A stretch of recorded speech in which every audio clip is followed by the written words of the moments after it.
스가랴서 1장 16절에서 17절, 16절에서 17절 우리 다 같이 합독하시겠습니다. 그러므로 주가 이같이 말하노라. 내가 자비와 더불어 예루살렘으로 돌아왔으니 내 집이 그 안에 건축될 것이요 예루살렘 위에 한 줄이 그어지리라. 만군의 주가 말하노라 하라. 너는 더 부르짖어 말하기를 만군의 주가 이같이 말하노니 내 성읍들이 번성하여 다시 널리 퍼져나갈 것이며 주께서 다시 시온을 위로하고 다시 예루살렘을 택하시리라 하라고 하더라. 아멘. 본문은 같은 본문이지만 그러나 주제는 스가랴서를 통해서 우리가 요한계시록을 어떻게 볼 것인가 하는 그 연결성에 대해서 여러분들과 함께 나누고 있습니다. 우리는 낮 시간에 로마서를 통해서 복음이 무엇인지를 잘 배우고 있고 저녁 시간에는 예언서를 통해서 예언이 어떻게 설정이 되어 있는지를 여러분들과 함께 배우고 있으며 화요일 성막을 통해서는 여러분들에게 좀 더 구약에 있는 내용을 중심으로 해서 복음이 신약 복음이 신약에서 이렇게 강조된 것이 사실임을 한 번 더 확인하는 확인 작업을 하고 있으며 수요일 날 예배를 통해서는 여러분들과 함께 성화되는 과정 속에 있는 내면의 여러 가지 갈등과 또 마음의 힘듦이 무엇을 향해서 가려고 하는 건지를 또 함께 나누고 있고 또 목요일 요즘 또 욥기를 통해서 우리는 실제적인 친구들과 욥의 대화를 통해서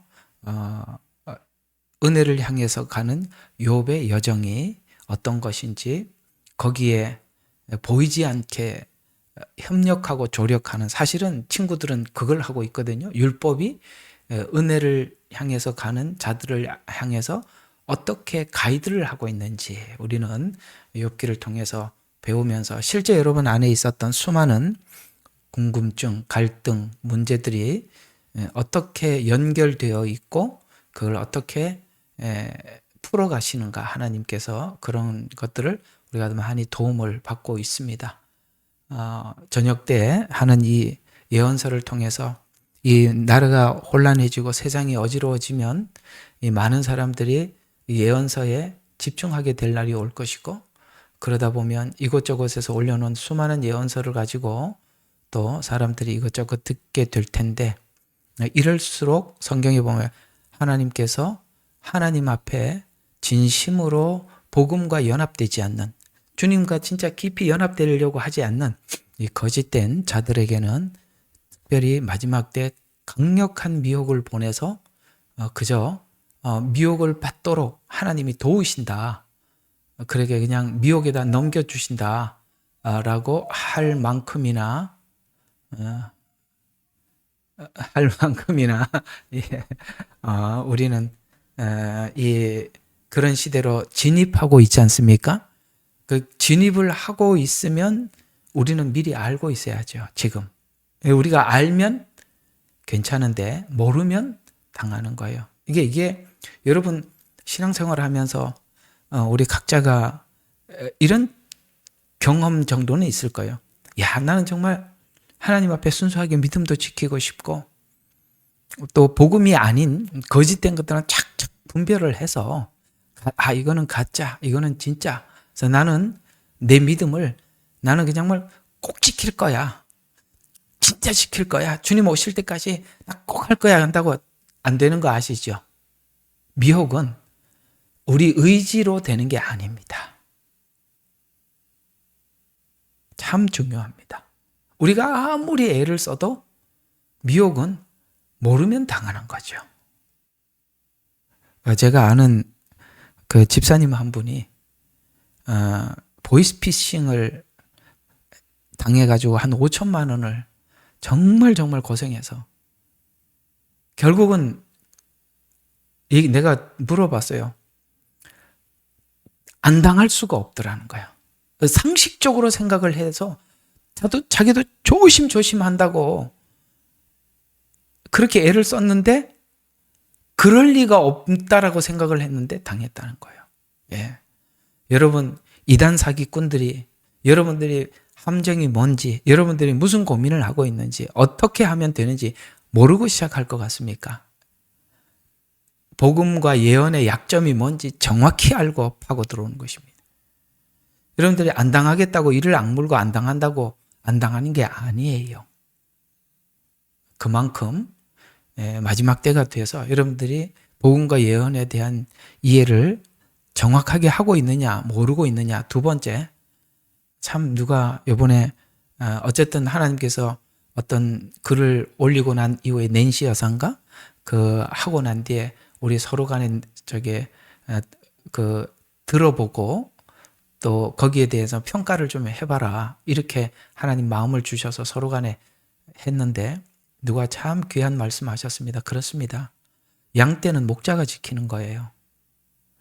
여러분, 양이 내 신앙을 양이 가지고 있는 특징이 있어요. 근데 양들은 자기가 자기 자신을 지키지 못합니다. 자기가 자기 자신을 지킬 수 있는 무엇도 없어요. 뿔도 없고, 그러니까 짐승들을 보면 뿔이 없으면은, 그러니까 이빨이 날카롭지 않으면 뿔이라도 있고, 뿔이 없으면 이빨이라도 날카로워요. 사자 같은 거 보세요. 뿔은 없어도 이는 날카로워서 자기를 보호합니다. 그리고 다른 동물도 보니까 이는 풀을 먹는데 뿔이 나 있어요. 그래서 자기를 스스로 보호를 하는데 양은 뿔도 없고 이빨도 없어요. 그래서 성경은 성도들을 양떼라고 하는 겁니다. 여러분, 이게 무슨 뜻이냐면 성도들은 자기 방어 능력이 전혀 없어서 자기 방어를 목자에게 맡겨야 된다는 거예요.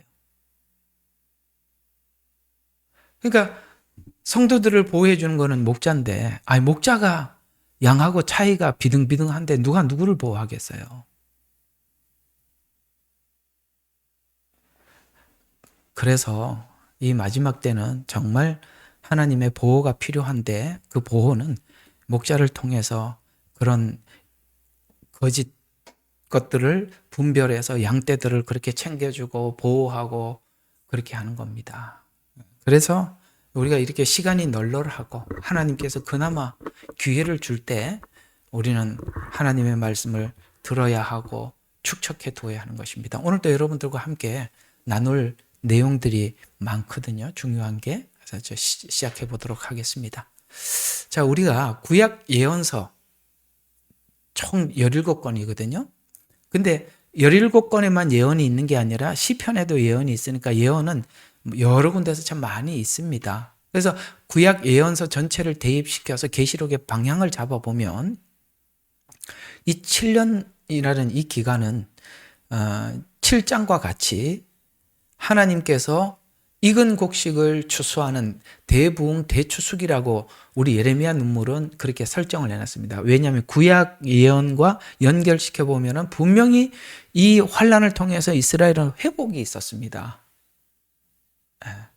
그렇기 때문에 우리가 마지막 때는 하나님 마지막 이 비를 내려서 곡식 추수하기 전에 비를 내리듯이 정말 마지막에는 하나님께서 그렇게 추수를 할 것입니다. 그래서 지난주에는 이게 뭐죠? 이게 OBS죠. 여러분들 지금 제가 이렇게 해드릴 수 있는 게 OBS라는 프로그램 때문에 이렇게 해드릴 수 있는 건데요. 이게 화면도 나오고 제가 이렇게 나오고 괜찮죠? 이거 좋죠. 사람은 밑에 내려가고 글도 다 보이고 선생님이 칠판 설명하듯이 이렇게 좋은 프로그램이에요. 이걸 가지고 이게 또 안 되는 바람에 저번 주에는 그냥 요한계시록 구조를 한번 쭉 읊어헤쳤잖아요. 참 도움 됐죠. 이게 구조가 이렇게 돼 있구나라는 거 했었습니다. 근데 이제 지지난주에는 여러분들과 함께 제 12장을 중심으로 봤을 때 성경을 요한계시록을 12장을 중심으로 봤을 때 초림에 승리하신 주님, 초림 때 사단에 그토록 방해가 있었다. 그럼에도 불구하고 예수님은 오셔서 그 십자가 사역을 성실하게 완수해서 우리가 구원의 반열에 오르게 되었던 것처럼 마지막 재림 때도 이 사단은 초림 때와 같이 이렇게 방해를 하겠지만 이렇게 얘기하는 거예요. 하겠지만 그러니까 12장의 주제가 얘기가 그거예요. 방해가 있다. 그러나 이미 초림 때 승리하신 것처럼 재림 때도 주님께서 승리할 것이다. 그러니 후 3년 반, 이제 13장부터는 후 3년 반 이야기가 들어가니까 후 3년 반 각오 단단히 하고 이겨라. 이렇게 이제 이야기가 하는 셈입니다. 그래서 12장이 삽입되어 있는 겁니다. 그리고 이제 12장에 승리했다. 그리고 초림 때 사단이 그렇게 방해를 한 것처럼 재림 때 어떻게 방해를 하는가를 13장부터 설명을 해 들어가고 있는 거거든요. 그래서 이 13장을 사람들이 이 내용을 크게 보는 경우가 있어요. 그러니까 왜 13장을 사람들이 자꾸, 그래서 대환란이란 말이 왜 붙었냐면 13장을 중심으로 봤기 때문에 7년 대환란이라는 단어가 붙었다 그랬어요. 대환란이라는 단어가 붙었다 그래요. 왜냐하면 13장을 중심으로 봤기 때문에 그래요. 근데 우리는 지금 예언만 공부하는 게 아니고 복음을 함께 공부하고 있잖아요. 주일 낮 시간에 복음 공부하고 화요일 날도 복음에 대해서 공부하고 있습니다. 근데 이렇게 복음을 공부하다 보면 뭐가 선명해지냐면 하나님께서 승리하신다는 것에 대해서 이 복음이 완벽하고 복음이 승리한다는 것에 대해서 우리는 이미 계속 배우고 다시 예언서를 들어가다 보니까 이미 우리 안에는 사실 뭐가 있냐면은 자신만만함이 있다는 거예요. 왜? 하나님이 승리하셨다는 것에 대해서 우리는 이미 자신만만함을 가지고 환란이라는 시간을 보내고 있지만은 그 결과를 뚜렷하게 알고 있는 상태에서 환란이라는 이 단어들은 우리에게는 하나의 과정이지 그게 우리에게는 큰 함정이나 주제가 아니라는 거예요. 그러니까 지금 우리는 요한계시록을 환란이라는 주제로 보지 않고 뭘로 보느냐? 구원과 회복과 마지막 추수라는 이런 관점에서 보고 있지 환란이라는 관점에서 안 본다 이 말입니다. 근데 예언서를 가지고 그러니까 복음을 설명하지 않아요. 대부분 내가 이렇게 예언서를 강의하시는 분들 보면 복음에 대한 이야기는 저녁과 처음부터 예언서만 자꾸 다루는데 예언서만 다루면 당연히 12장은 다뤄지지 않게 되어 있다 이 말이에요. 12장은 복음을 많이 설명을 해줘야 설명이 되는 부분이에요. 근데 왜 12장은 손을 안 대느냐면 복음을 설명하지 않고 예언만 설명을 하기 때문에 12장은 설명이 불가하는 거예요. 그러니까 13장을 편하게 붙잡고 들어가는 거예요. 그러니까 13장을 중심으로 보면은 이 바다에서 올라오는 짐승과 땅에서 올라오는 짐승, 이게 바다에서 올라오는 건 적그리스도예요. 그리고 땅에서 올라오는 건 거짓 선지자들이 등장하는 장으로서 이 장을 중심으로 보는 사람들은 자연히 환란의 극심함과 적그리스도 세력에 초점을 맞추게 된다는 거예요. 그래서 우리가 이제 막 이런 이야기 때문에 이제 서서히 두려워져요. 우리가 복음을 모르면 이런 말들은 전부 다 두려움이에요. 자, 보세요. 13장 2절과 3절에 보면 이 말들이 우리에게 얼마나 겁박되는지 한번 보세요. 용이 짐승에게 권세를 주고 온 세상이 짐승을 따르며 얼마나 무섭습니까? 대중이 짐승을 따른대요. 그리고 용이 짐승에게 권세를 준대. 이 무슨 뜻이냐면 마지막에는 모든 권세자들이 사단의 지배하에 있다 이 말이에요. 정치 세력가들이 전부 다 사단의 세력 아래에 있다 그 말이에요. 우리가 힘써서 애써서 뒤집어 보려고 그러지만 예언은 그렇게 되어 있어요. 그러니 여러분들이 알고 가시라 이 말이에요. 그 모르면 저기 가서 뒤집을 수 있다고 광화문에 가서 막 팻말 들고 싸워야지. 근데 이렇게 예언은 이렇게 돼 있다 이 말이에요. 그래서 용이 짐승에게 권세를 주고 온 세상이 짐승을 따르며 이게 무슨 뜻이냐면 왜 짐승을 따르겠어요? 짐승을 따르게 만드는 일을 하는 것은 거짓 선지자들인데 성경은 분명히 말했잖아요. 이들은 거짓 선지자라고. 그러면 참 복음을 알고 믿고 따르는 사람들은 거짓 선지자들의 말이 당연히 분별이 되죠. 우리 어제 하나님 귀한 논쟁 잘했어요.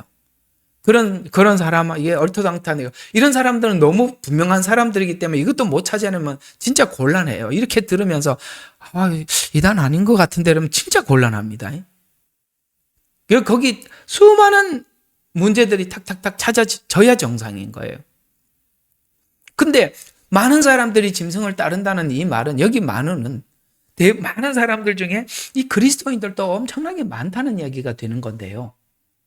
왜 그러면 거짓 선지자들 그리스도인들이 따를까요? 진리를 몰라서. 그래서 할 수만 있으면 기적과 표적을 통해서 나아가서 이렇게 거짓된 교리를 통해서라도 할 수만 있으면 택한 자까지도 미혹하려고 하는 것이 사단이 마지막 발악이라는 거예요. 그럼 왜 그들을 따르겠습니까? 거짓이라는 말이 붙어 있어요. 그들의 말이 거짓인데도 왜 따르게? 진리를 모르기 때문에 따르는 것이고, 그 다음에 자기 가장 거짓 선지자를 따르게 되는 이유가 뭐냐면, 거짓 선지자를 따르는 가장 큰 이유는 뭐냐면, 우리가 나를 위해서, 내 목적을 위해서 예수님을 믿을 때 거짓 선지자들을 전부 다 따르게 돼 있어요. 그렇게 자기 목적을 위해서 예수님을 믿는다는 말을 요한계시록에는 땅에 거하는 자라고 이렇게 표현하고 있어요. 땅의 축복이 목적인 사람들은 이 거짓 선지자를 따르게 된다라고 이렇게 말씀을 하고 있는 것입니다. 그래서 용이 짐승에게 권세를 주고 온 세상이 짐승을 따르며라는 이걸 큰 주제로 보고 이 구절을 보고 7년 전체를 보니까 적그리스도 세상으로 본다 이 말입니다. 13장을 중심으로 보면 이게 7년은 완전 적그리스도 세상이야. 그렇게 보게 되기 때문에 소수인 우리, 왜냐하면 온 세상이 짐승을 따르니까 나는 소수가 되잖아요. 그럼 소수인 우리가 어떻게 고난을 당하느냐. 그래서 이제 대책을 세우게 되는 거야. 그래서 산으로 도망가라 그랬다. 그러면서 어디 산, 무슨 지리산, 어디 산이 숨기 좋냐. 이렇게 간다 이 말이에요. 그 산은 여러분 유대 산을 이야기하는데 여기 지리산 이야기가 아닙니다. 그래서 고난을 얼마나 당하느냐, 적그리스도 통치가 얼마나 강하냐, 거기에 우리가 어떻게 대책을 세우느냐, 이렇게 간다 이 말입니다. 어차피 우리가 이제 옛날에도 있었던 일이니까 우리 성경 바로 알기라는 그 하시는 박길서 목사님이 맞나요? 박길서인가? 그 목사님 요즘은 그래도 계속 글을 안 올리더니 요즘 또 올리더라고요. 뭐 카발라 유대인, 그 양반은 끝까지 유대인 이야기밖에 안 하셔요. 예? 그리고 세상에 그건 그렇게 살면 안 되는 거예요. 예레미야 눈물 교회는 이단이라고. 참 어떻게 그런 말을 입에서 합니까? 여러분들 다 이단이에요? 그럼 제가 이단입니까? 정말 복음에 대해서도 무지하고 예언도 정말 아닌데 대체 신학으로 예언을 풀고 앉아 있으면서 그게 또 맞다고.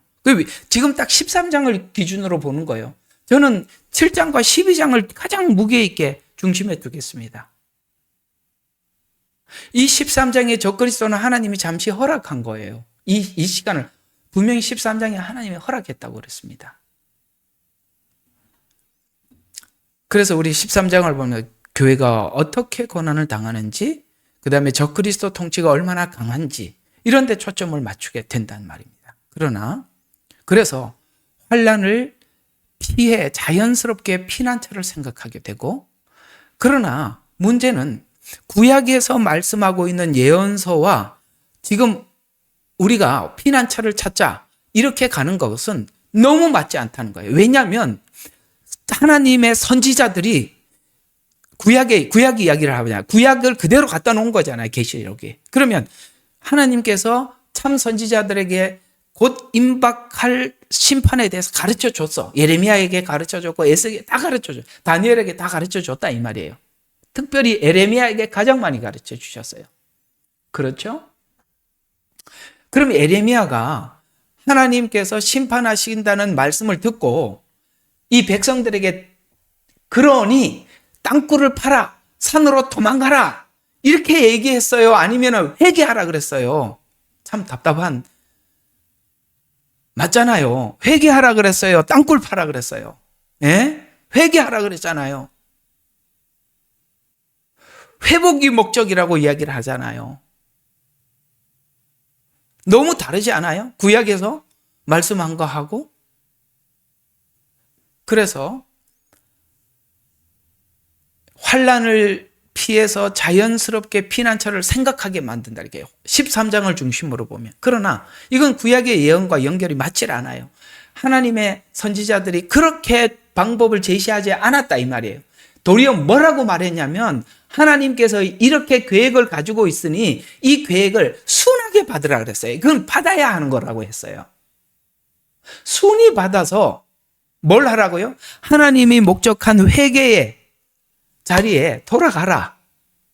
살려내실 분은 하나님밖에 없으니까 하나님 앞에 이걸 순하게 받아라. 도망갈 생각하지, 딴 생각하지 말고 훈련을 받아라. 이렇게 얘기를 했지. 누가 땅굴 파라 그랬어요? 그 구약하고 안 맞다 이 말이에요. 그래서 구약 역사서와 예언서에서 말하는 환난을 예고하는 내용은 바벨론 침략을 받을 때 피난처에 도망간 것이 아니라 딱 에레미야서 15장 2절 요 밑에 거부터 먼저 한번 봐요. 이렇게 말했어요. 그들이 내게 말하기를 우리가 어디로 나아가랴 하거든. 자, 그럼 환난이 막 임박했어. 이제 외쳤어. 에레미야가 외쳤단 말이에요. 그래서 사람들이 우리가 어디로 나아가랴라고 하거든. 너는 그들에게 이르기를 여호와께서 이같이 말씀하시니라. 잘 들어봐요. 환난이 닥쳐오는데 어떻게 합니까? 라고 물으면 여호와께서 이같이 말씀하시니라. 죽을 자는 죽음으로, 칼에 죽을 자는 칼로, 기근에 죽을 자는 기근으로, 포로 될 자는 포로로 나갈지니라. 땅굴 파라 그랬어요? 각자가 믿음에 따라 필요에 따라서 어떤 사람은 죽기도 할 것이고 누구는 기근에 죽기도 하고 누구는 포로를, 하나님께서 이 환난을 누구나 다 겪게 된다. 이렇게 말씀을 하셨잖아요. 이 말씀을 그대로 13장에 적그리스도 활동을 할 때, 적그리스도가 지금 이제 후 3년 반에 아주 적극적으로 활동할 거예요. 왜냐하면 이제는 바다에서 올라오고 땅에서 올라왔잖아요. 완전히 이제 드러내서 활동하는 게 후 3년 반인데 그 후 3년 반을 13장에서 말씀을 하다가 에레미야서 15장 말씀을 그대로 인용을 했단 말이에요.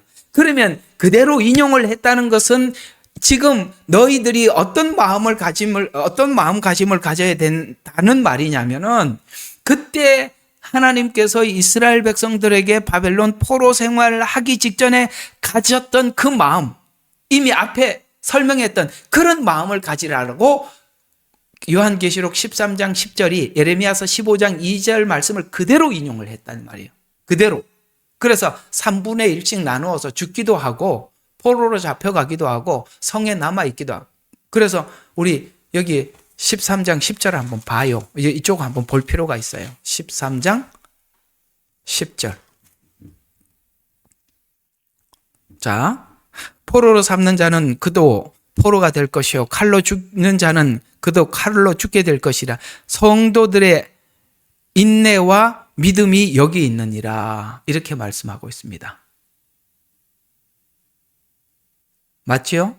지금 예레미야서 그하고 같이 연결을 시켜서 봐야만이 후 3년 반 환난의 성격을 알게 되고 이것은 어떤 지역으로 피하라는 말이 아니라 하나님께서 각자의 필요에 따라, 이거는 각자 하나님께서 하실 겁니다. 누구는 여기에 해당이 되고 누구는 저기에 해당될 겁니다.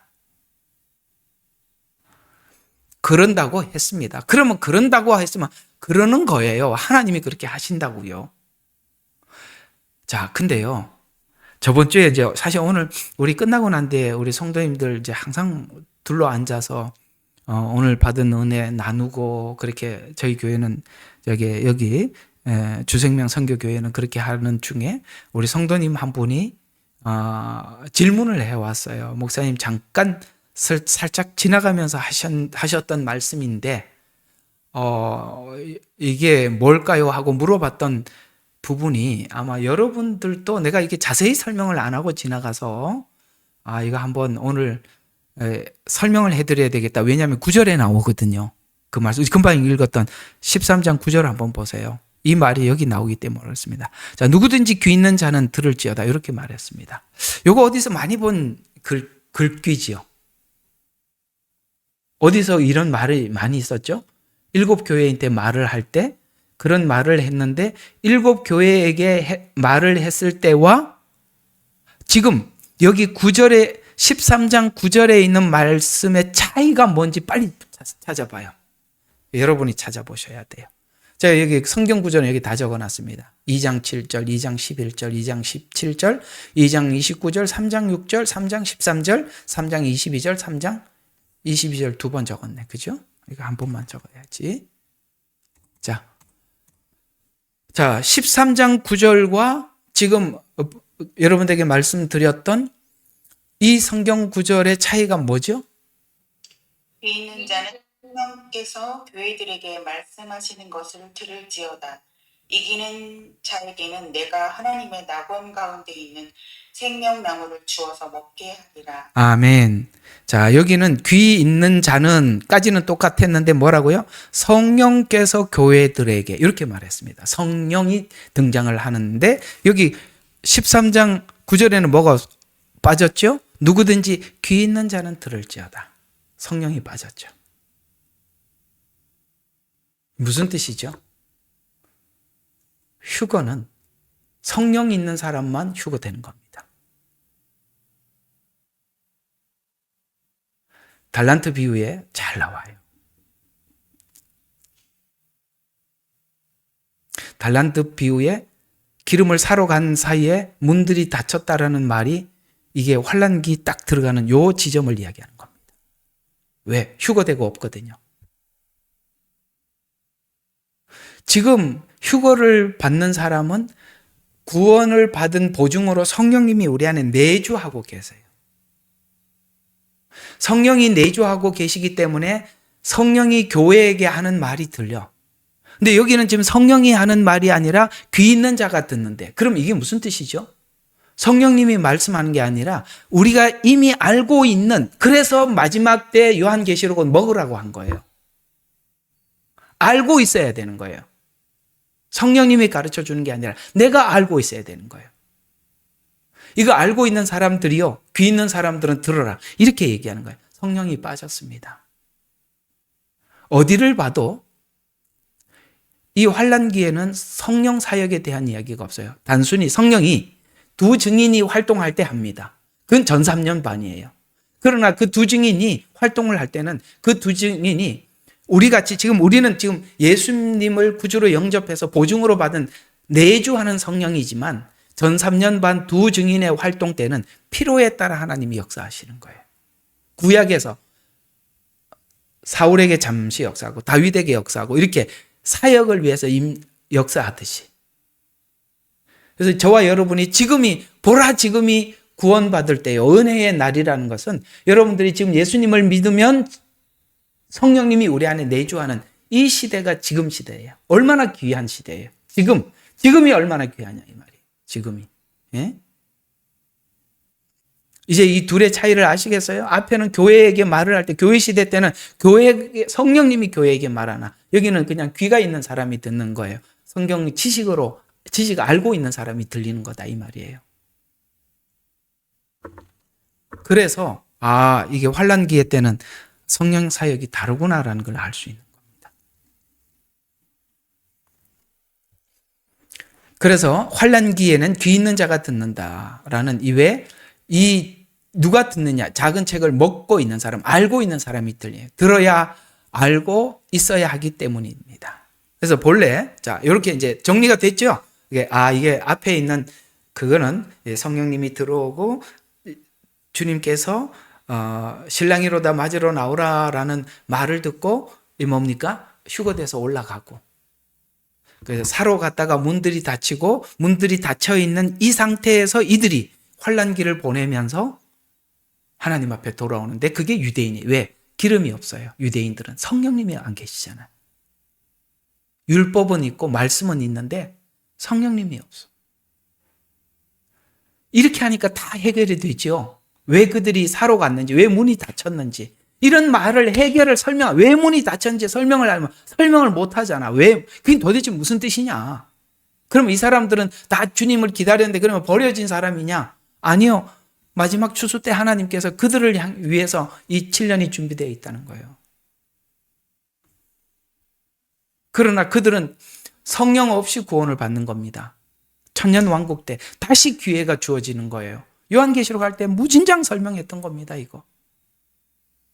유월절 지키고 초막절 지키고 예루살렘에 올라와서 예배 드리면서 다시 복음을 듣고 마지막 때 그 복음 안에서 천년 왕국 때 주님 앞에 돌아온 사람들과 돌아오지 않는 사람들의 마지막 결판 하나님이 갈라내는 게 아마겟돈 전쟁이에요.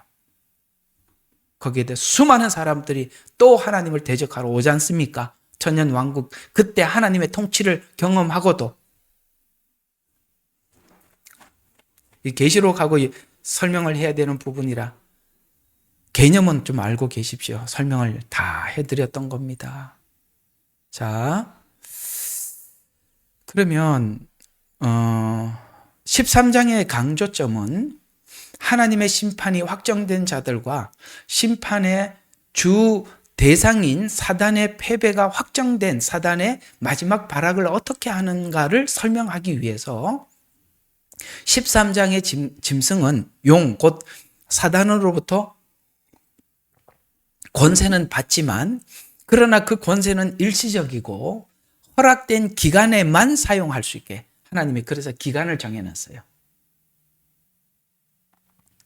이것 즉 하나님의 허락하에 제한된 권세로 아시겠어요? 시간 그 다음에 허락 제한된 권세로 이것은 앞에 12장에 이미 하늘의 전쟁에서 패배한 결과로 그래서 땅에서 쫓겨나 숨어 있다가 바다에서 땅에서 올라와서 이제 12장 22절에 보면 때가 얼마 남지 않는 12장 22절 보세요. 13장 들어가기 전에 딱 이렇게 하잖아요. 자, 12장 12절. 그들은 어린 양의 피와 증거로 그를 이겼으니 그들은 죽기까지 하나님을 그러므로 너희 하늘들과 그 안에 거하는 너희는 즐거워해라. 땅과 하늘에 사는 자들에게 땅과 바다에 사는 자들에게 화 있으리라. 하늘에 거하는 사람은 즐거워해라. 땅에 거하는 사람은 뭐 한다고요? 화 있으리라. 근데 둘이 나눠지는 거예요. 우리는 지금 하늘에 거하는 자들이 이제 하나님께서 우리의 기도를 들으시고 하나님의 원수를 갚는 시간. 즐거워해라. 너는 이제 하나님께 도착했다. 즐거워해라. 그러면서 즐거웠다. 이는 마귀가 자기 때가 얼마 남지 않음을 알고 마지막 발악을 하는 거죠. 크게 분노하여 너희에게로 내려갔음이라. 이렇게 말씀하고 있어요. 그래서 때가 얼마 남지 않았다라는 이 표현을 이제 13장부터 그가 분노해서 내려갔다. 그래서 마지막 발악을 한다. 발작을 한다. 이렇게 말씀하고 있어요. 따라서 13장은 사단의 승리가 아니라 이미 패배한 어디서부터 패배했어요? 어디서 완전히 패배했었죠? 그럼요. 초림 때 예수님을 죽이고 부활로 완전히 패배한 거예요. 부활은 사단의 완벽한 패배를 이야기하는 겁니다. 우리는 사망이 우리를 겁박할 수 없어요. 왜? 우리는 부활을 약속받은 사람이니까 뭐 죽인다 살려 아무 의미가 없다니까. 예수님이 이렇게 말씀하셨어요. 너희가 살고자 하는 자는 죽을 것이요 죽고자 하는 자는 살 것이다. 부활이에요. 그래서 이 부활, 사단의 패배가 사망의 권세가 깨트려졌고 부활로 승리했다는 이걸 모르면 사람들은 환난만을 강조하게 되는데 13장은 실패한 사단의 마지막 발악 중에 택한 자라도 어떻게 삼키려 하는지를 설명하는 내용이에요. 그러므로 13장을 중심으로 보는 사람은 환난 중심으로 마지막 때를 중심 신앙으로 보지만 12장을 중심으로 보는 사람은 이 마지막 때를 하나님의 마지막 승리로 본다. 누구를 주인공으로 보느냐 이거죠. 그래서 승리 중심 신앙으로 그리스도 승리가 강조됩니다. 13장의 중심으로 보면 적그리스도 시대가 강조되고 짐승 세력이 강해 보이지만 짐승의 권세는 이미 12장 초림에서 하늘 전쟁에서 패배했단 말이에요. 그래서 꺾였고 그리스도를 의지하는 자들은 14장, 그 다음 장인 14장에 어린 양과 함께 시온산의 14만 4천의 완전한 승리로 대조하려고 하는 게 12, 13, 14장에 이 사도 요한이 기록한 의도라 이 말이에요. 사도 요한이 막 그냥 자기도 뭐 정신이 없이 막 쓴 게 아니라 하나님은 사도 요한에게 가르쳐줘서 사도 요한이 보고 듣고 쓰는데 하나님은 우리들에게 안심시키기 위해서 나 승리했으니까 염려하지 마라. 초림 때 봤지 방해했지만 승리했고 그때 사단의 세력은 완전히 사망의 권세가 꺾였어. 이제 마지막 영원한 그 생명을 우리가 받기 직전에 하나님은 우리 표현대로 하면은 믿는 것도 아니고 안 믿는 것도 아닌 이런 사람들을 하나님 마지막 추수하기 위해서 유대인들은 그대로 남아 있잖아요. 아까 열처녀 비유 보면은 파는 사람들인데 사러 가라니까 갔잖아요. 그들이 이게 이 환난을 겪는 거거든요. 그걸 보면서 이제 많은 이방인들이 주님께 돌아오고 이런 엄청난 일들을 하나님께서 하신다. 그래서 걱정하지 마라. 14만 4천이 결국은 믿음을 지켰고 그걸 따라왔던 수많은 사람들이 봐라 어린 양에 섰다. 13장에 적그리스도가 막 난리치는데 걱정하지 마. 여기 섰어. 시온산에 섰어. 이해가 가셔요? 이게 지금 요한계시록을 기록하고 있는 하나님께서 우리에게 가르쳐주고 싶은 의도라 이 말이에요. 의도라 이 말입니다. 그래서 12장, 13장은 구속의 과정일 뿐이고 목적지는 마지막 장이죠. 19장, 21장. 끝부분이 목적지지 여기가 목적지는 아니잖아요. 그래서 19장, 21장으로 보면 소망이 생기는데 각자가 하나님을 이해하는 각자의 성향과 속성에 따라 다름을 알 수 있는데 사람들이 누군가는 지나치게 공의를 중심으로 보면 심판이 강조가 되고 그래서 평상시에 보면 하나님을 이야기는 하는데 계속 하나님의 공의만 이야기하는 사람들이 있어요. 그러면 심판이 강조가 돼. 그러면 요한계시록은 그 사람들은 그 하나님의 속성 중에서 공의라는 속성을 가지고 요한계시록을 보니까 끊임없이 하나님이 심판하고 아니 하나님이 심판을 하면서 구원한다는 이 구원은 눈에 안 보이고 심판만 자꾸 눈에 보인단 말이에요. 그래서 사람들이 하나님을 보는 이해 속에 누구는 너무나도 깊게 심판으로만 보고 있고 누구는 이게 균형을 잃어버리는 거예요. 그래서 지나치게 공의를 중심으로 보면 심판이 강조되어 있고 환난을 무시한 19장 22장으로 보면 사랑이 강조되는데 이것도 문제가 많다 이 말입니다. 우리는 사랑도 공의도 아니고 복음 그 자체를 강조하는 겁니다. 복음 안에는 사랑과 공의가 균형을 이루고 있어요.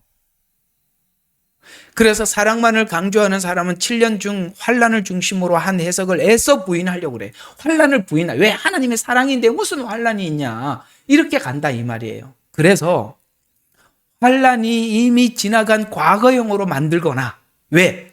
하나님이 지금 이 마지막 때 심판을 통해서 갈라낸다는 거 이런 거 하지 않고 하나님은 공의를 무시하니까 사랑만 딱 하니까 이게 환난을 설명하기가 어렵잖아요. 하나님 사랑의 하나님이 이렇게 무자비하게 자기하고 너무 안 맞는 거예요. 그래서 자꾸 나오는 게 이 환난을 과거형, 야 옛날 뇌로 때 그 사람이야 적그리스도 이렇게 자꾸 과거형으로 혹은 사랑이 많은 하나님이 환난을 주지 않는다고 하나님의 공의를 무시하면서 나오는 것이 무천년설이에요. 무천년설. 우리는 천년왕국에 이미 들어와 있대요. 이 얼어 죽을 놈의 천년왕국은 무슨 놈이 쥐새끼 한 마리도 못 잡아갖고 절절 매는 게 무슨 놈의 천년왕국이에요. 그 천년왕국이라고 얘기하는 사람 사자굴에도 한번 넣어놔 봐야 돼. 사자가 안 먹어야 되는데 먹잖아. 왜 죽어? 이 말도 안 돼. 아니 진짜 오늘 좋은 거 하나 발견했네. 아니 누가 자꾸 무천년설이라 그러면 네가 한번 사자굴에 독사굴에 손 한번 넣어보라 그래봐요. 물리나 안 물리나? 그 물리면 천년왕국 아니잖아. 천년왕국이다 안 문다 그러는데 왜 무냐? 이런 물어보면 뭐라고 대답하는지 한번 물어보자고. 그거 성도들은 몰라서 그러지만 신학자들한테 물어봐야 돼. 신학자들 손 딱 집어넣어가지고 야 독사굴 맞으니까 딱 너 용기 있게 한번 넣어봐라. 이렇게. 아이 잘 됐네 오늘 나 이제 신학자들 그러면 내가 이제 독사굴에 손가락 넣어보라고 그럴 거야. 사자들이 어린 양과 뛰논다 그랬으니까 애들 배고픈 사자 앞에다가 떡 갖다 놔보라 그래야지. 안 먹어야 되잖아요. 안 먹어야. 그죠? 천년왕국이면. 이게 얼마나 웃기는지. 그런데도 이렇게 딱 한 번만 봐도 아는데도 그걸 또 따르고 믿고 있어요. 그러면 안 되지요. 성경은 그렇게 말하고 있지 않잖아요.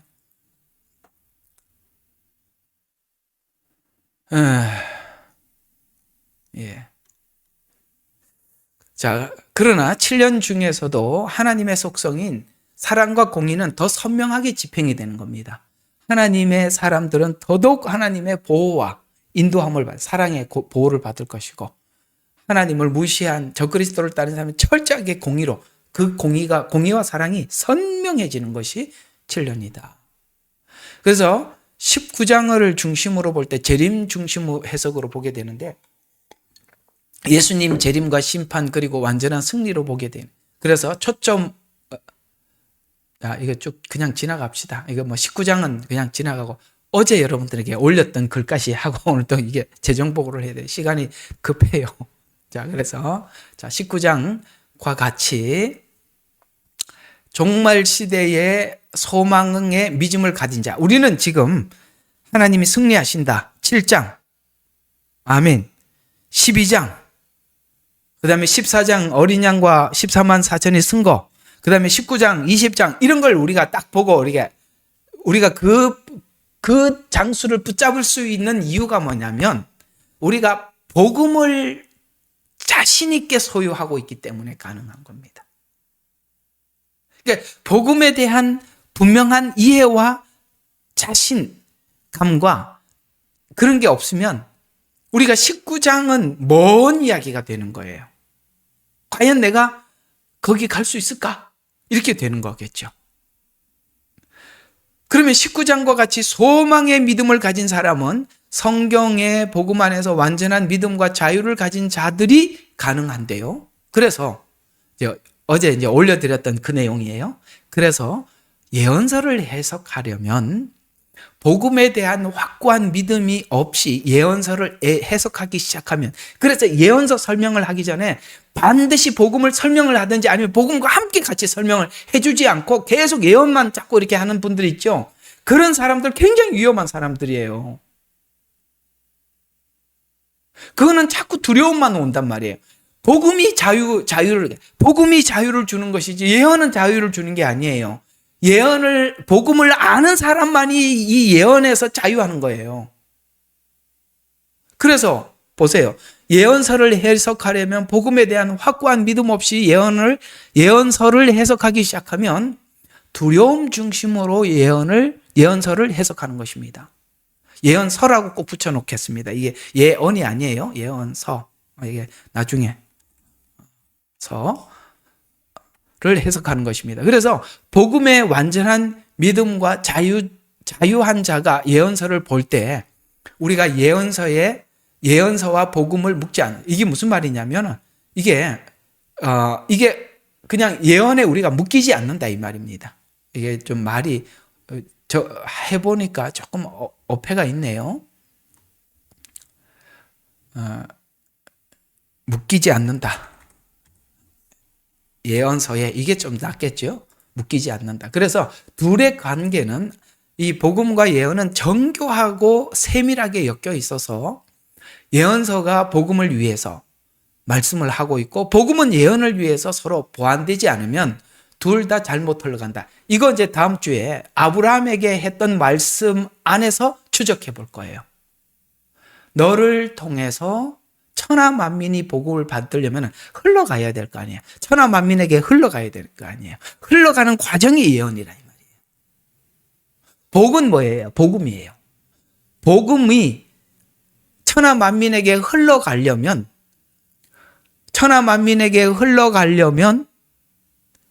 그 흘러가는 방식을 하나님께서 구조를 짜놓은 게 예언서라 이 말이에요. 그러니까 이 둘은 긴밀하게 있단 말이에요. 이 복음을 전하는 방법이 예언이거든요. 예언서거든요. 그러니까 예언서 이게 서로 보완하지 않으면 둘 다 잘못 흘러가요. 복음이 잘못 설명이 되게 돼 있고 그다음에 예언이 잘못 설명이 되게 돼 있다. 이건 자 지나갑시다. 그래서 그러면 목사님 이런 예가 있냐? 있죠. 누가 그 예냐? 하나님은 항상 우리가 가장 많이 실수할 수 있는 부분에 대해서 모델을 남겨놨어요. 유대인이라는 모델. 참 유대인들은 참 안 됐어.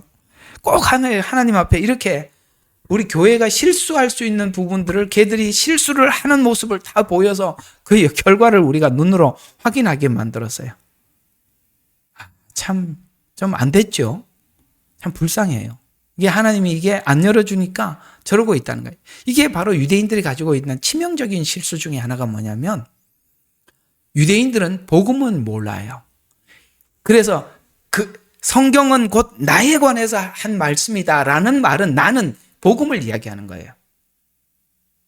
근데 복음은 모르고 뭐만 알고 있냐면 하나님께서 천년 왕국과 같은 그런 나라들이 오늘 스가랴에서 말씀한 것처럼 내가 시온에 임한다. 이런 것만 예언만 알고 있는 거예요. 그게 얼마나 보세요. 우리가 예언만 알고 있으면 유대인들처럼 되는 거거든요. 그래서 유대인들이 그런 거예요.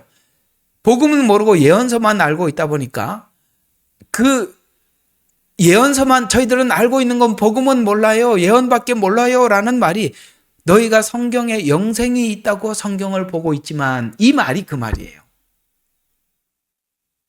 영생의 주체는 예수님이에요. 예수님 안에서 죽고 예수님 안에서 다시 사는 게 이게 복음인데 이거는 몰라.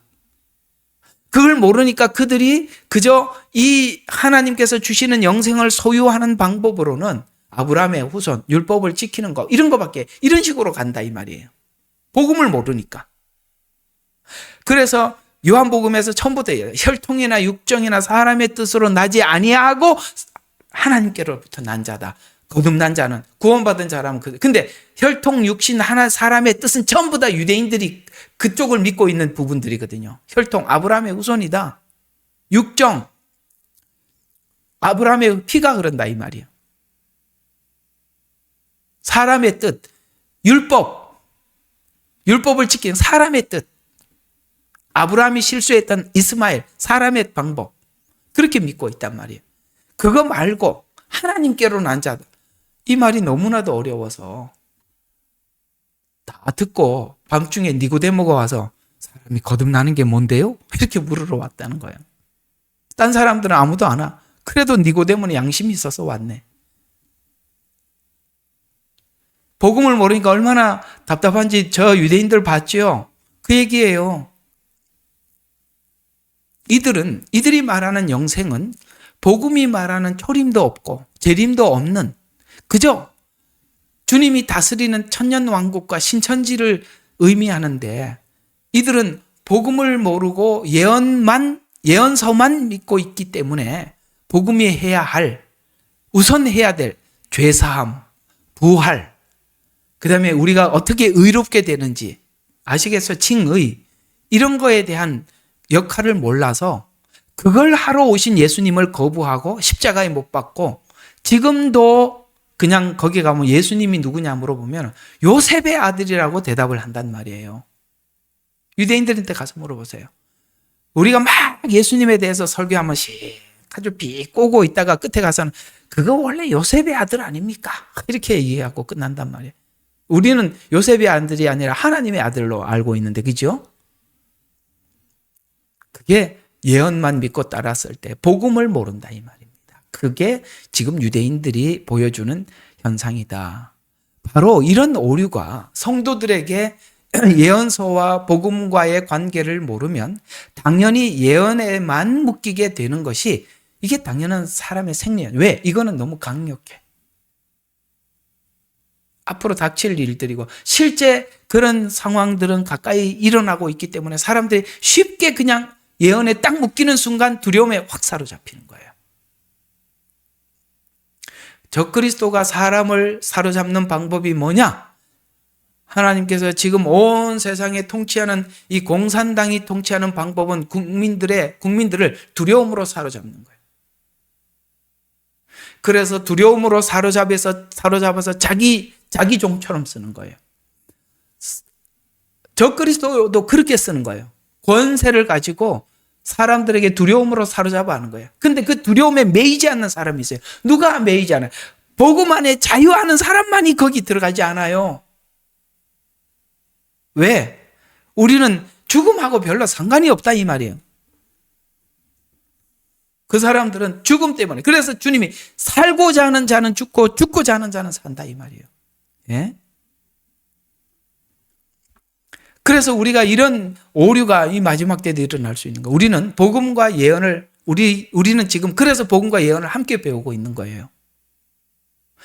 그래서 복음이 주는 완전한 자유, 믿음, 담대함이 예언의 시간을 당당하게 기다려요. 그래서 와도 우리는 그렇게 오는 줄 알고 지금 마음 다 각오하고 기다리잖아요. 그리고 끝을 알고 기다리고 있지 않습니까? 자, 오늘의 이야기의 결론은 그겁니다. 진정한 피난처는 땅굴이 아니고 복음이 주는 하나님의 약속이에요.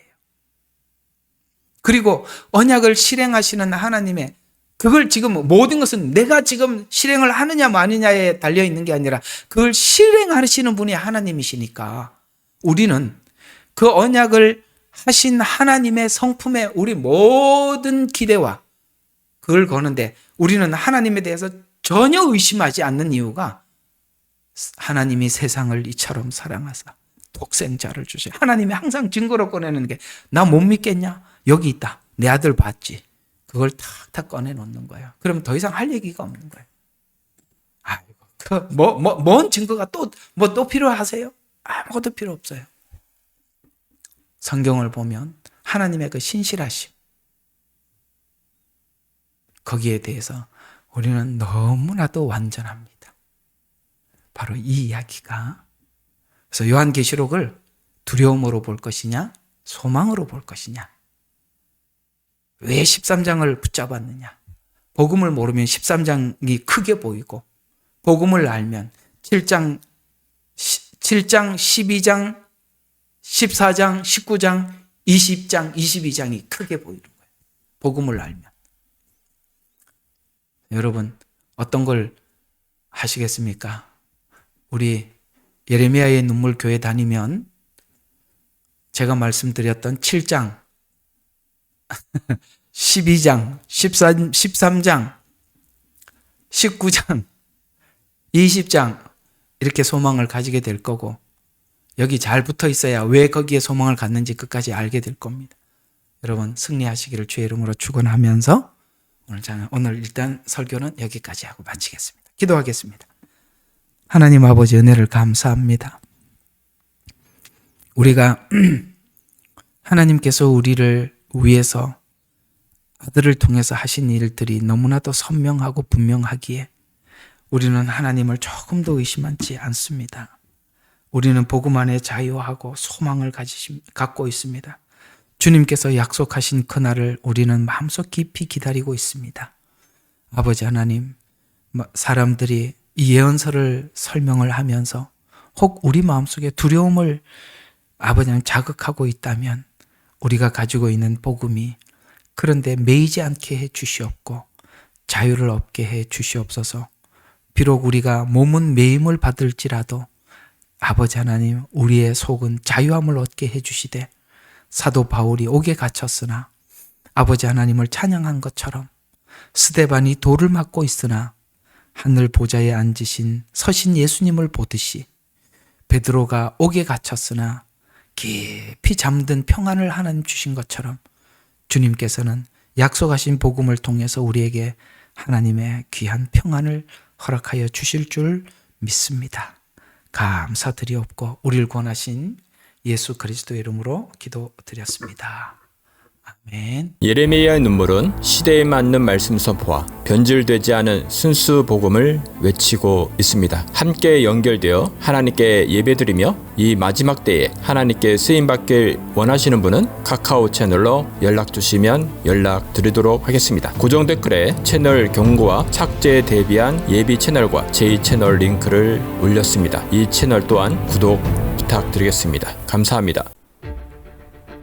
우리는 역사상 가장 중요한 시점을 지나고 있습니다. 하나님께서는 하나님의 일을 하시기 전에 사람을 준비시키셨음을 우리가 알고 있습니다. 하나님 말씀은 마지막 때에 대추수, 대부흥의 때가 있다고 분명히 예언하고 있습니다. 아멘. 하나님의 말씀이 그대로 성취될 것을 믿습니다.